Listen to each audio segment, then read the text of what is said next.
maybe 1-2 minute idea on what exactly are we doing here? What's Truth on Thursday? Because it is kind of a weird concept when you compare it to some of the other training classes that Hometown has. But my goal with this is to check a different type of box, and that's to help newer and veteran agents get out of their heads by hearing some real life stories from other agents, maybe that have been there or that are there right now. I've gotten really good feedback from agents on the guests we've had so far. And it's really a chance for y'all to give them some advice. And my philosophy with it is, think back to any mistakes that you made. And even if you feel like those mistakes kind of made you who you were now, let's try to help them maybe avoid some of those mistakes so they can climb even higher than where we might be right now.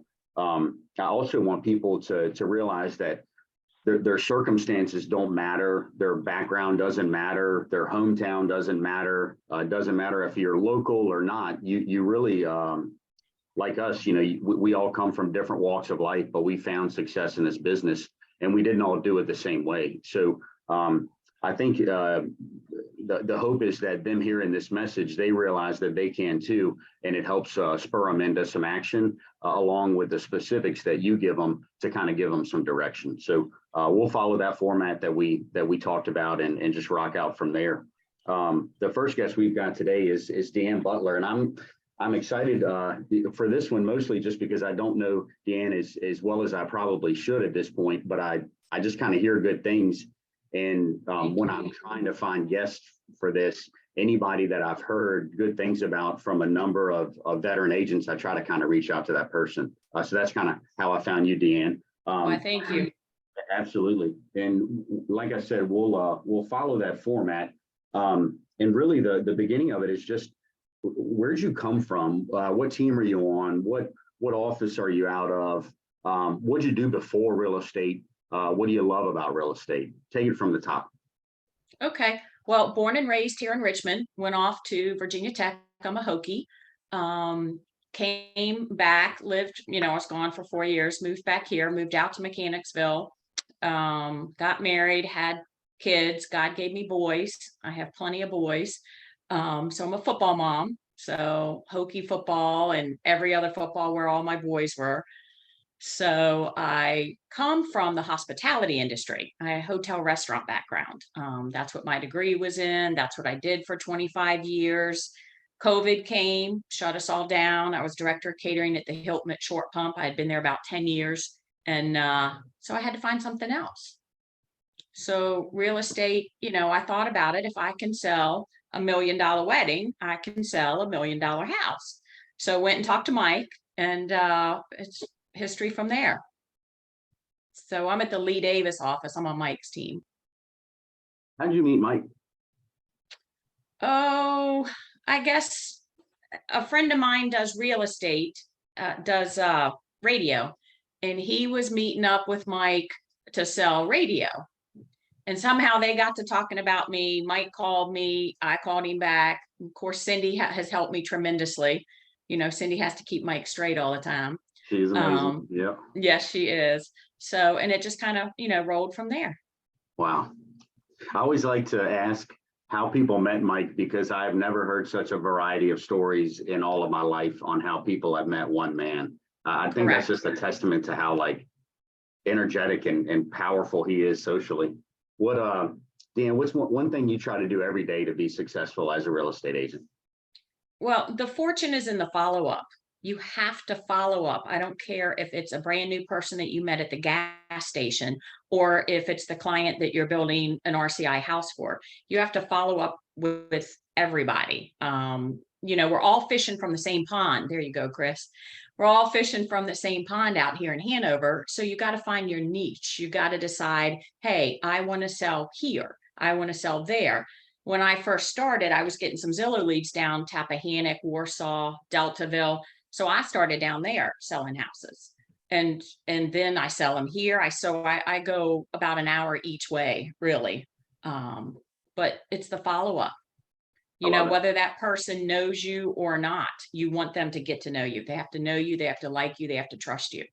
Sure. So, Mhm. What advice would you give? And I guess I'm kind of ambushing you here, but what advice would you give a new agent that worked an open house on Sunday and they got some names and numbers, but they get to the office on Monday and I don't know, I feel like a lot of agents get here and they just have a hard time mustering the courage up to call somebody that they met the day before and got their name and number from. What advice would you give that struggling agent on Monday morning? So I call them, text them, email them. If you're not comfortable with getting on the phone and talking to people, I talk to people at the gas station. I talk to people in the cleaners lines. I talk to people anywhere, and you'd be surprised where you get a sale from. But if you're not like that and you want to email them, you can email them, hey, great to meet you yesterday. Please let me know if there's anything I can do for you. I do have a list of plumbers or HVAC or anything where you're trying to fix up your house to sell if you knew they were selling it. It's all about serving people. Like at Virginia Tech, Prosum was the thing. I've got it up on the office on the wall of my office at hometown. And it's about just serving people. And it's that we may serve. And it's not about, I'm going to get a sale from you, Larry. It's about helping you fix your house up. And then your neighbor goes to sell their house. And then you think about me because I'm helping you. It's all Absolutely. about that networking and that, so email them first, shoot them a text. Depends on the age. Older folks don't want text. Younger folks, that's all they do. So it depends on the age. And I mean, once a week, follow up with them. Find out who their realtor is. Follow up with the realtor. The more you chase somebody, the more they run away. So you kind of have to do it delicately. I love it. I wrote down that the critical thing to do every day is to follow up, but I also wrote down to know your audience, right? Like some audiences are going to probably avoid a call where some will avoid a text. So I think that's good information for them to hear. I also like thinking about that phone call as offering help or serving, not calling for a paycheck or something like that. That's good advice. And You get really further. probably shouldn't be too scared to talk to people. It's tough to make a living in real estate if you don't want to talk to anybody. Good stuff.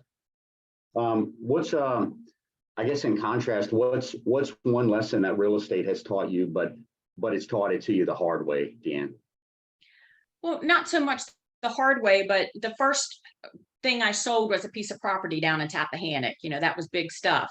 The second house that I was going to sell was a $750,000 house. And I went to Cindy and I said, who's going to go with me to sell this $750,000 house? And Cindy said, you're fine. You can go. It's whether you sell a $100,000 piece of property, a $250,000 house, or a $500,000 house. It's all the same process. And I said, I had called Cindy and I was so nervous and I was going to call her on the way down there. And I'm like, I got this. She told me just go sell the house. And I did. So that was my first house, was a big old river house that was Bennett Funeral Homes, Mr. Bennett's house. Go So ahead. you just have to put yourself out there and go and do it. You can't be afraid of it. You gotta channel your inner Cindy, DeAnne. Yes, ma'am. Yes, sir. Let's go. All right, good stuff. Mhm. So getting past like serious stuff like that, what's the funniest or craziest thing that's happened to you in real estate so far? Walked into a river house, beautiful river house, beautiful, huge dining room, tray ceilings, half naked man sleeping on the blow up mattress in the corner. It was the owner's brother who had a key, knew they were selling the house. So I went outside and got on the phone with him. I'm like, the owner's brother's in the house in his boxer shorts laying in the middle of the dining room. You might want to cancel the rest of your showings for the day. Unfortunately, I feel like we all have a brother like that or a sibling like that, the old half naked one in the corner. Come on, man. Needless to say, we didn't buy that house. I was like, oh Lord, here's the show. a quick showing. No pun intended. Mm-hmm. All right. So kind of wrapping up here, how and this is something that I understand is up for debate, and I know how you spend your time is very, very important in real estate. But I talk with younger agents, and I think there's just some confusion on what a good schedule is for real estate, like how many hours, So what I try to ask everybody on here is how many hours do you think that a full-time agent should work?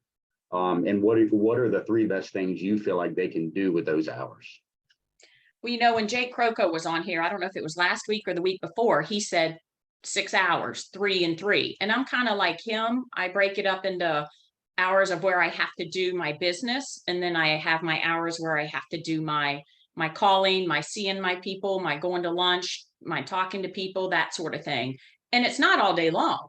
Like in the morning, you call, you get more people on the phone, but then you got to wait till 4 or 5 to get other people on the phone if they're working all day. Right. So, you know, 6 hours. Number one, you have to see somebody, talk to somebody, like I said, know you, like you, trust you. Whether you're going to get a house out of them or not isn't about it. It's about serving them. And so that is, you know, I have a friend that has $1 million river house. They're not moving for 20 years. But do you know how many people they bring me? Because their AC went on the fritz. I got them HVAC contractor. They needed a plumber to put running water to the dock. Gotten all that straight. You know, they needed a boat person. I know the sales manager down there at Norton Jot. So I mean, the more you work in a community, it's like finding your little niche. The more you work in a community, the more people you know. And I might not know somebody to fix a boat, but I know somebody that knows somebody that can fix a boat. That's right. So, I mean, you know, that's one. Two is have your systems in place, whether it be your notes, your pop buys, your social media. You've got to get on social media every day. You got to put something out there. My 3 notes are on my desk every morning of who I'm going to write. It's a thank you. It's a congratulations on a new baby. It's a, you know, whatever. And, you know, Mike harps on this all the time, but it's true. It does work. They'll call you and say, hey, thanks for the little note. Or next time they see you, oh, that was great to get a birthday card from you. Sure. Simple stuff. And then number 3, I would say you've got to differentiate yourself because we're all in the same pond. You know, you have to decide, why would you pick me? Why am I better to sell your house than Larry Sanders is to sell your house? And it's about how well you know the people. You know, it's a process. It's not a one-time event. You know, all clients become part of the friends and family plan for me. I worked for Hilton and everybody was friends and family. And so it's kind of like my real estate, you know, all the houses I sold last year, all the houses I sold the year before, I still see them, I still call them, I still talk to them, invite them to Oak Lawn, you know. So it's all about being one big family. And even us, you know, realtors and vendors, you know, it's not just about who I sell a house to. It's what vendor can refer me. Hey man, I was fixing up their HVAC because they're going to sell their house. So it's all about referrals for me. Yeah. Well, I can hear your connection strengths and your hospitality background bleeding through in the identity of the business that you have now. And that's really cool. You know, it also shows that even if you leave another job, there's parts of that job that you can bring with you to serve as strengths, you know, with your new real estate business. Yours in particular, they'll probably come in pretty handy because you've been serving and connecting for a long, long time. You're just kind of doing it in a different realm now. Whether it's land or $1 million houses. I love it. All right. So last thing, DeAnne, any final words or just a bit of advice to give anybody, whether it's a vet or a newbie, before we move on to Big Z here? The fortune is in the follow-up, guys. Honest to goodness, it really is. Happy to help if anybody, you know, wants to talk about anything or go, you know, do a ride along, as I say, you know, ride down the Tappahannock. You wouldn't believe what we learned down there or anywhere around here, you know, always happy to help. Yeah, I remember it. I guess at this point, it's probably been 8 or 9 years ago when Mike threw me in his truck and took me to Kennington. I felt like he was trying to kind of feel me out, like see what I was all about. But, you know, in an hour and a half, you learn probably a week's worth of information from the guy. It's good stuff. Thanks, DeAnne. I really appreciate everything today. Thank you. All right, Mr. Zaldivar, Chris Big Z Zaldivar. I've known you for a while, so I know a bit about your story, but I do think that there's others. And I'm going to share some notes from these in an email with Hometown. Plus, we record this. So regardless of who's here right now, I like to think that there's going to be some other people watching it too. Just keep that in mind as we're talking. So same thing, Big Z, like, what's your story, man? Where'd you come from? Your office? I know you're running a team, like, spare no detail, brother. Tell us about yourself. Absolutely. So I'm originally from Maryland, Silver Spring area, which is like 5 minutes, 10 minutes outside of DC. So that's where I grew up. Actually, I met my at the time, girlfriend, now wife, who graduated from VCU. I was a assistant property manager and she was a resident. I saw her pick up her mail and I had to say hello. And there you go. There was a transition there from me moving to Maryland to Richmond area, which is neat. Also, on top of that, at the same time, my speaking, writing, and reading skills were completely terrible. So we can talk about that later in the future of conversation if it goes by that. Got kicked out of school, so I don't have any of that sort. So just a high school education. Other jobs, obviously assistant property manager. So that's part of the real estate realm, but it was completely different. You were just doing leases and delinquencies and all that good stuff. Then I got a job with Ryan Homes. Fortunately, I never sold a house with Ryan Homes, so I had to got let go from Ryan Homes because of that reason.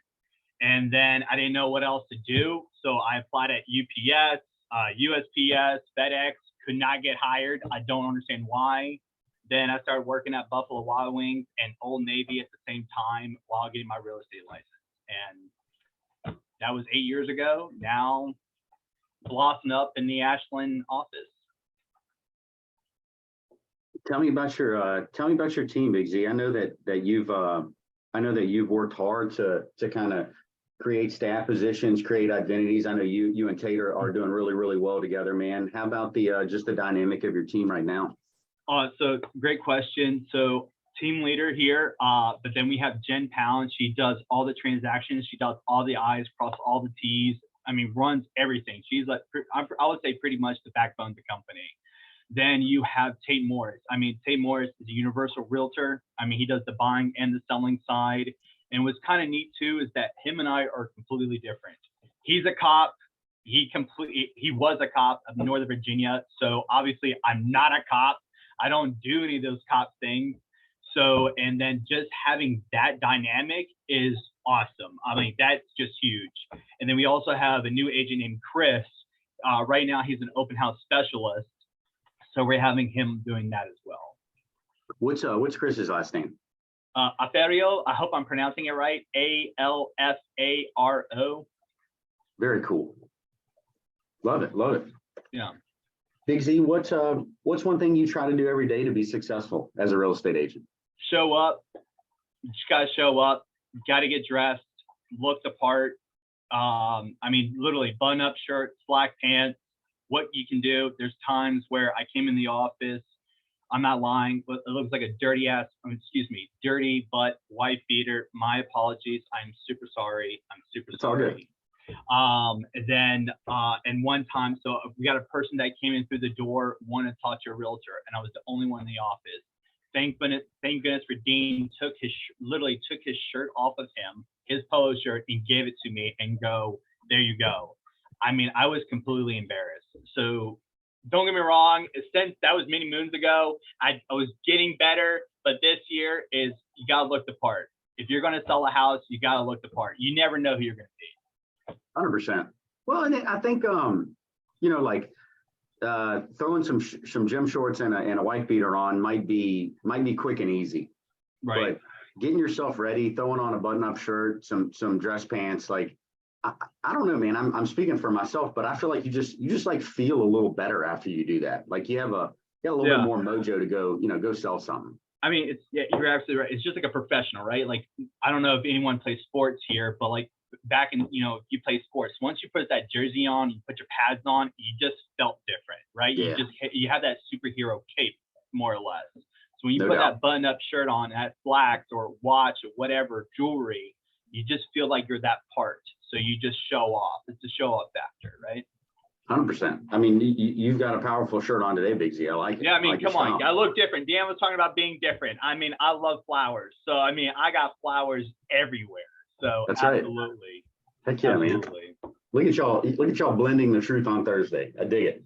What's up, Big Z? What's one lesson that real estate has taught you the hard way, man? People judge all the time. All the time. I don't care. Look, if you don't believe in that, you haven't grown up yet. And I'm being honest. Everyone judges. The way you speak, the way you dress, the way you wear, the way you present yourself, everyone judges. So if I'm going to talk to a $500,000 home buyer or a seller or $1 million home buyer or seller, do you really think I can dress up in a wife beater and gym shorts to go sell their house? Heck no. Presentation is everything. And the way you speak in front of others is extremely important. So there you go on that end. I love it, man. That's real. I agree. Whether they should or shouldn't, people do judge you. And if you make it easy for them to judge you the wrong way, then, I feel like we didn't do our part in that, right? But if you're prepared, if you know your audience, then you've got a pretty good chance of maybe being judged the right way. That's powerful, though, Big Z. I appreciate you sharing that, brother. What's the funniest or craziest thing that's happened to you in real estate? Hopefully, no half-naked dudes at a river thankfully, house. no. I mean, what's not crazy? Man, you know what, man? There's so many things I can't even tell you, man. There's so many things that come up. Like, I guess the craziest thing that's ever happened to me is when I was representing the seller. We did the septic inspection, and the home was built in like 1915, around that time frame. And when we did the septic inspection, I had no idea what a straight pipe was. I don't know if anyone knows this, but a straight pipe means is that from the house, all the substance goes into this tank. From this tank, there goes one single pipe, no distribution box, no drain field, and it spits it all out to the field. That's considered a straight pipe. And let me tell you something, that's no bueno. So let me tell you, that was a lesson learned. 9 months delayed closing. I mean, it was talking about septic. I probably know more about septic. I should be owning a septic company, no doubt about it, because of that reason. So in the humor of the story, man, I still hear a certain message, and I have Stuff happens. When you think about what you've learned about septics, this story plays a critical role in it. All of our failures in real estate usually involve us knuckling up, learning, and kind of being like, okay, this is going to happen to me one time. If I can avoid it happening this way again, I sure as heck will. I'm not having poop out in the field. I mean, I can't deal with this for the rest of my life. Right. And then what's kind of fortunate is because of that lesson learned, then we knew we actually had another septic that failed. But because we had those lessons learned before, we knew who to contact, we know who to reach out. There was no emotions. We just rode the wave and just like, hey, this has to happen. There's no other choice. And just delivering that message in the most empathetic way, you just move on. Eye of the hurricane, and bringing back what DeAnne said a few minutes ago, right? Like, because we're connected in the community, because we believe in relationships, when these things come up, we're the eye of the hurricane. We just move the chess pieces and kind of go on with life. I like that about real estate. I think the best realtors, their clients do still get emotional because they haven't been through it as much as we have. But seeing the realtor kind of be as cool as the other side of your pillow, man, it's like, hey, they know what they're doing there. And they probably have been through something crappy before. Oh, absolutely. I guess, again, no pun intended, Big Z. No, truly pun intended. How many hours? And I know, in my opinion, the way you put your hours in, I feel like you're always on. Like you see real estate opportunistically, which I think is phenomenal. But if I forced you to put a number of hours a realtor should work in a week, how many hours would you say? I'm probably different than everyone else, but if I really focus down the time, I think no more than 20 hours a week, and that's just your job. The job is 2 or 3 hours of prospecting, and then after that, 1 to 2 hour, let's just say in theory, 2 hours of prospecting, and that's a lot of prospecting for a lot of people. 2 hours is a lot, right? You can make a lot of phone calls, but it depends how many conversations you have. Right. Then from there, probably maybe 30 minutes of planning. Another hour and a half for lunch or meeting a client or past client, future client, and you're done for the day. So I would say 20 hours full time if you're adamant and you're disciplined enough. I like it. 20 intentional hours spent in your business. And did I hear you say that it's kind of like, it's good to put that time in early in the day, get a jump on it? I would say so. I mean, everyone's like froggy in the day. I mean, all my prospecting is usually in the morning. Then, yeah, so prospecting in the morning, I have my lunch. Then I do my follow-up for my morning. If I didn't catch anybody or someone who called me back, I follow up with them and try to set the appointment. And after that, I'm done with the day. All my appointments are in the afternoon. But I do have coffees. Coffees do count in the mornings, whatever, but you can also have coffees in the afternoon. That's become a pretty common philosophy with most of the people I've had on here, where we describe these things as the business and the job, right? Like the jobs, the paperwork, the showings, the stuff like that. The business is the creation of the opportunities, lead generation, face-to-face, stuff like that. Yeah. And a lot of agents I've had on have said, hey, if you go hard in the morning, if you work hard and intentionally on your business, you've actually freed up the afternoon to either do your job or to do whatever you want with your time.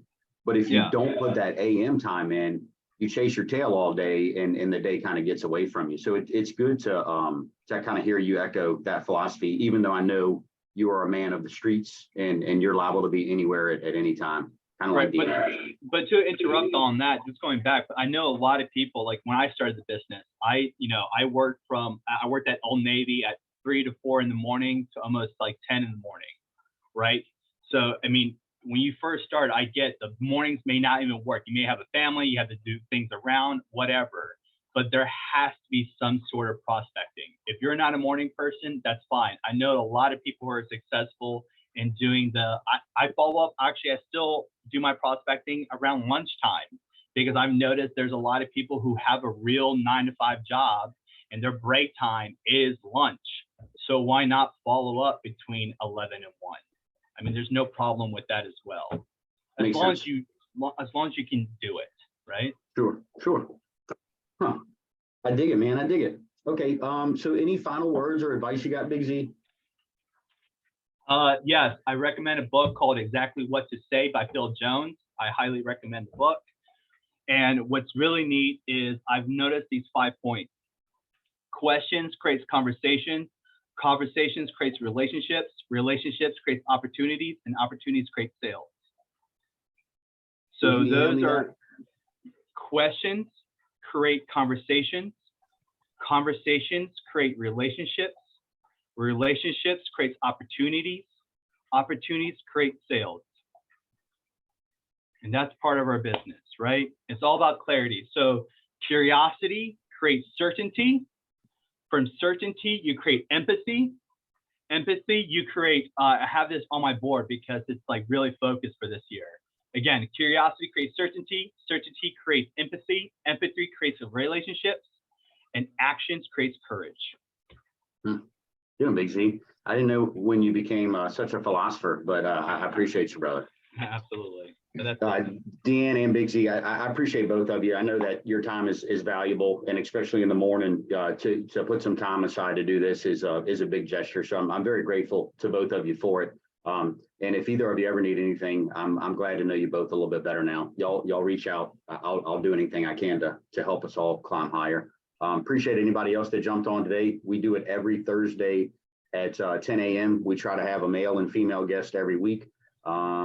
And yeah, we'll keep doing this until somebody kicks us out. Thank you. Thanks again. Bye, guys. Hey, Logan. Thank you both. Quick question for you, man. What do we do with